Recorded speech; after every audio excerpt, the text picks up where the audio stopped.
Neyyattinkara general ആശുപത്രിയിൽ കഴിഞ്ഞ രാത്രിയിൽ നഷ്ടമായ രാജേഷിന്റെ ജീവൻ നമ്മുടെ എല്ലാവരുടെയും മനസ്സിലെ ഒരു തീരാനൊമ്പരമാണ്.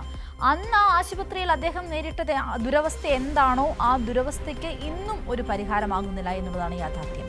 മണിക്കൂറുകൾ കാത്തുനിന്ന ശേഷമാണ് രോഗികൾക്ക് ഇപ്പോഴും അവിടെ ചികിത്സ ലഭിക്കുന്നത്. ചികിത്സ നിഷേധിച്ചതിനെ തുടർന്ന് കുട്ടപ്പന സ്വദേശി രാജേഷ് കഴിഞ്ഞ ദിവസം ആശുപത്രിയിൽ കുഴിഞ്ഞു വീണ് മരിച്ചത് വലിയ തരത്തിലുള്ള പ്രതിഷേധങ്ങൾക്ക് ഇടയാക്കുമ്പോഴുമാണ് ഇത്തരത്തിലുള്ള ഈ ഒരു ദുരവസ്ഥ അവിടെ തുടരുന്നത്.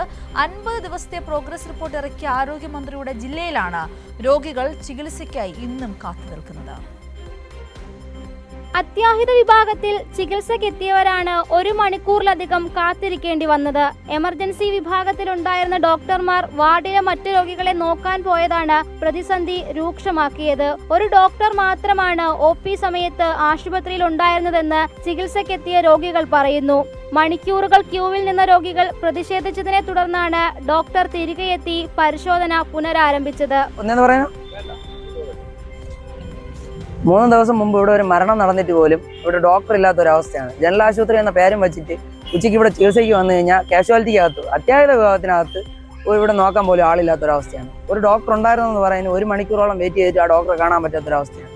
ഈ സംവിധാനം മാറിയേ പറ്റുള്ളൂ. ജനങ്ങൾക്ക് നല്ല രീതിയിലുള്ള ചികിത്സ ഈ ആശുപത്രിയിൽ നിന്ന് കിട്ടണം. 12 മണി മുതൽ അത്യാഹിത വിഭാഗത്തിൽ ചികിത്സക്കെത്തിയവരാണ് 1 മണിക്കൂറിലധികം കാത്തു നിൽക്കേണ്ടി വന്നത്. ആശുപത്രിയിൽ മതിയായ ഡോക്ടർമാരില്ലാത്തതും രോഗികൾക്ക് മണിക്കൂറുകളോളം കാത്തു നിൽക്കേണ്ടി വരുന്നതും നെയ്യാറ്റിൻകര ആശുപത്രിയിൽ സ്ഥിരം സംഭവമാകുകയാണ്. സ്ഥലം മാറിപ്പോയ ഡോക്ടർമാരുടെ ഒഴിവുകൾ മാസങ്ങളായിട്ടും നികത്താത്തതാണ് രോഗികളെ വലയ്ക്കുന്നത്. നേരത്തെ 3 ഡോക്ടർമാരുടെ സേവനം ലഭിച്ച ആശുപത്രിയിലാണ് ഡോക്ടർമാരില്ലെന്ന ദുരവസ്ഥയുണ്ടായിരിക്കുന്നത്.